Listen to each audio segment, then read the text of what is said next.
Welcome everyone to the channel. Today we are tackling something that trips up a lot of German learners, the Präteritum, also known as the simple past or the narrative past tense. Don't let the fancy name scare you. By the end of this video, you will understand exactly when to use it, how to build it, and how it's different from the past tense. You probably already know. Also, there will be one small practice hub for you to get practical with it. Let's dive in.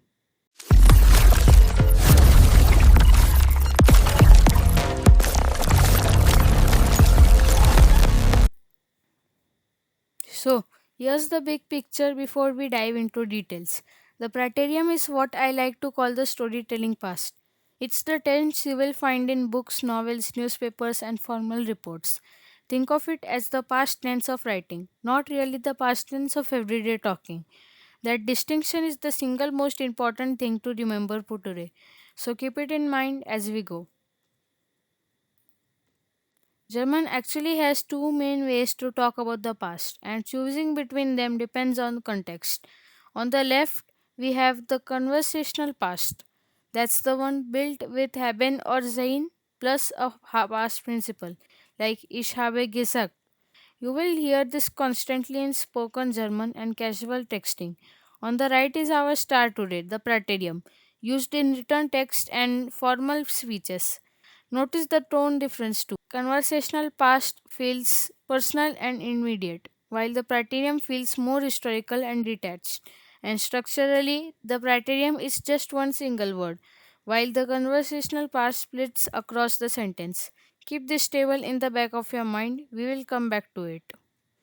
Now, here's an important exception because German always has exceptions, right? Even when you are just chatting with friends, three types of verbs almost always stays in the praterium. Sein, to be, haben, to have, and the modal verbs like können or müssen. Why? Simply because the praterium forms like war, hatte, konnte are actually shorter and easier to say than their compound past equivalents. Germans go with what's phonetically efficient, even in casual speech. Alright, here's our game plan for today. We are going to build this up step by step. First, weak words, the regular ones that just add a suffix. Second, strong words, the irregular ones with internal vowel changes. Third, mixed words, a hybrid of the two. And finally, the modal verbs, which have their own special rule about dropping umlauts. Follow along in this order and it will click. Let's start with these weak verbs. Because they are the easiest and most predictable, there are three simple steps. Step 1, isolate the stem. Just chop the dash en of the infinitive. Step 2, inject a t. That little t is actually the historical marker in past tense in German. So just tack it in onto the stem. Step 3, apply the personal ending. Depending on who's doing the action, I, you, he, we, and so on, master these three steps and you can conjugate hundreds of regular German verbs in the fast. Here's your reference table for those personal endings. Using Sajin to say as our example, ich sagte, du sagtest, sagte, wer sagten, ihr sagtet, sie sagten. Notice the pattern. It's basically the same endings we already use for the present tense, just with the T inserted right after the same. If you have already got present tense endings down, this is going to feel very familiar. Let's slow down and really look at sagen, which is to say, as our full example of a weak verb. Ich sagte means I said. Du sagtest means you said. Sie, es sagte means he, she, I said. Wir sagten means we said. Ihr sagten means you all said. And sie sagten means they said. Or the formal you said. Try pausing the video here and saying these out couple of times. Repetition really is the fastest way to make this stick.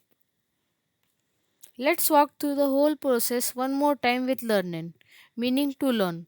Step 1. Let's start with the infinitive. Learning. Step 2. We strip off en to get the stem learn. Step 3. We add our past marker t, learnt. And step 4. We attach the personal ending. For each that's just an e, giving us the final form learnt. Means I learned. That's the whole weak verb formula in action. Now, here's the small wrinkle that trips a lot of people up. What happens when a verb stem already ends in an T or a D? Try saying an T right after another T. It doesn't just work phonetically. So, German solves this by slipping in a buffer vowel like extra E before the ending. Take arbeiten, meaning to work. The stem arbeit already ends in T, so we add that buffer E plus T to get arbeitete. Same story with warten, to wait, which becomes wartet, and wilden, to form, which becomes builded. So anytime you see a stem ending in T or D, expect that extra E to sneak in.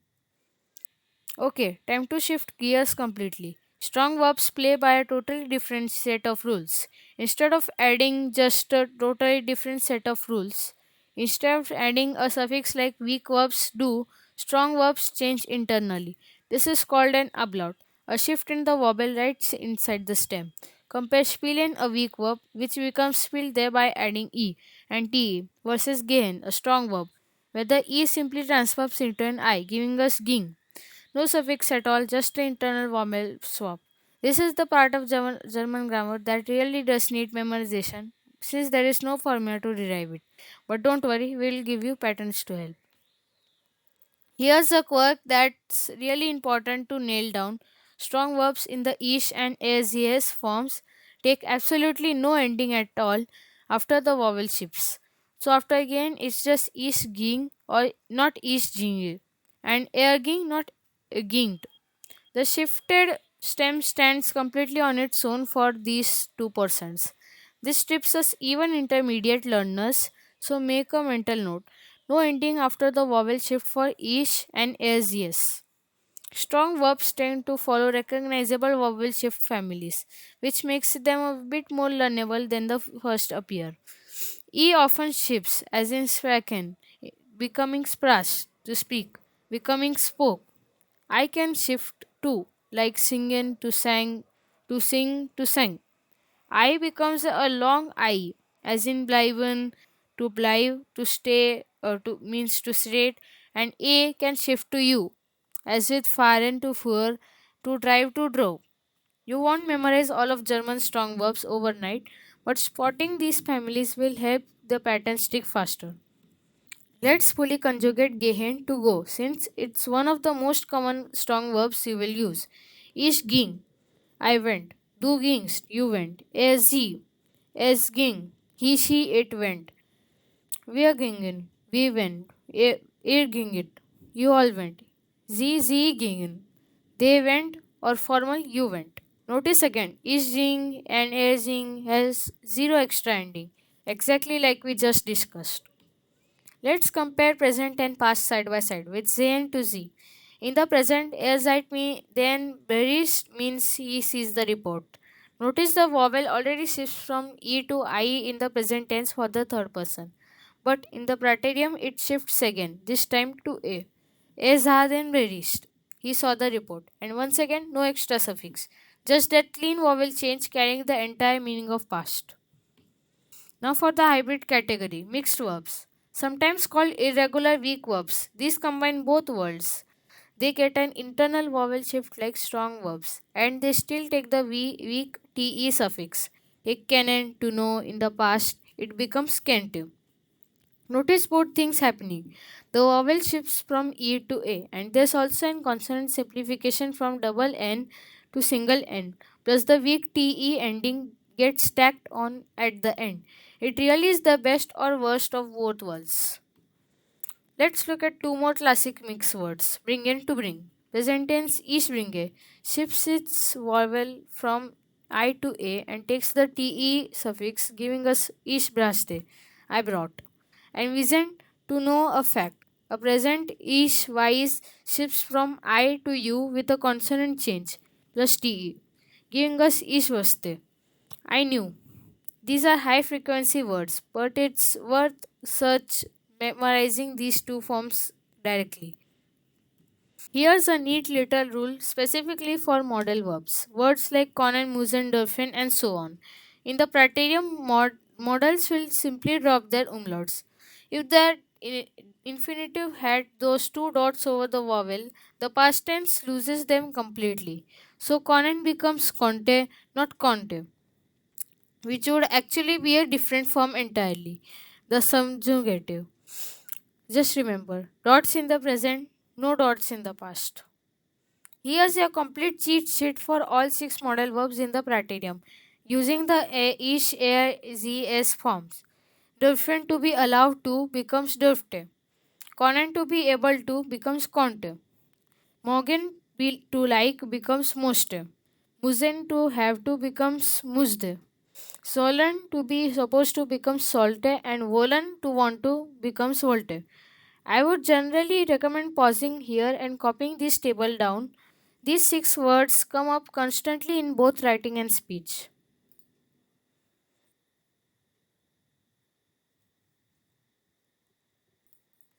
Let's talk about the two verbs you will use more than any others in the Praterium. Sein and haben. Sein to be becomes war, haben to have becomes hate.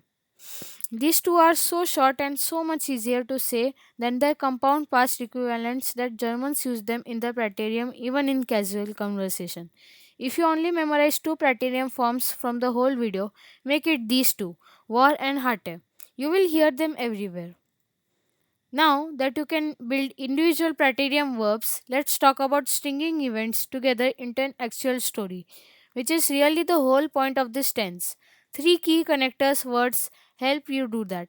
Dan means then, and it flips the word order, pushing the verb right after it. Like Dan gained air, then he went. Danash means afterwards, linking one completed event directly to the next. And Shaibrish means finally, signaling that you have reached the end of your story. These three words are the glue that turns a list of past tense verbs into an actual narrative. Time for a little practice. Pause the video if you want to try this yourself first. We have got five verbs: sagen, singen, wissen, arbeiten, and gehen. Can you classify each one as weak, strong, or mixed based on what we covered?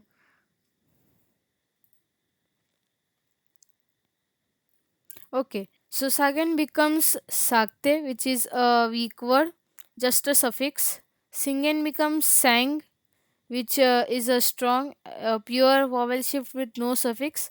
Wissen becomes wuste, which is mixed verb, vowel shift plus suffix. Arbeiten becomes arbeitete, which is weak, with our phonetic buffer e in there. And gehen becomes ging, which is strong again.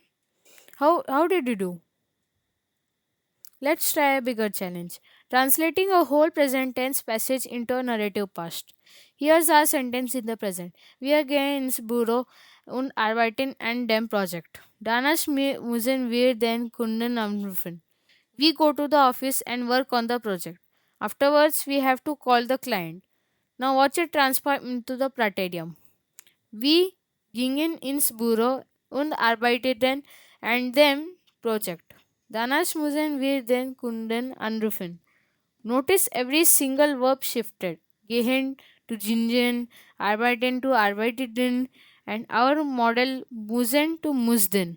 This is exactly what it looks like to write in the Praterium.